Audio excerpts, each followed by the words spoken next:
ఏం పిన్ని బాగున్నావా? ఇదేనా రావడం పూర్ణ? అవును, మా పిన్ని. పిన్ని ఆ, ఇది చాలా అన్యాయం అండి. కొంచెం ఏజ్ పెంచాలి మీరు, లేకపోతే చాలా కష్టం. మా పెద్ద బాబాయ్.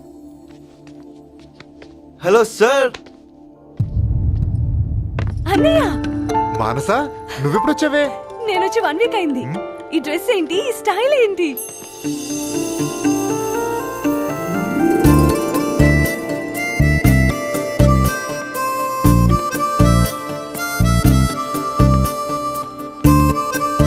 మై ఫ్రెండ్ జై, నా సిస్టర్ మానస, పెద్ద బాబాయ్ కూతురు.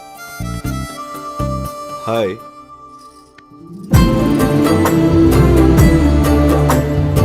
వాట్సాప్. నేను ఇలా మారడానికి కారణం వీడే. రా.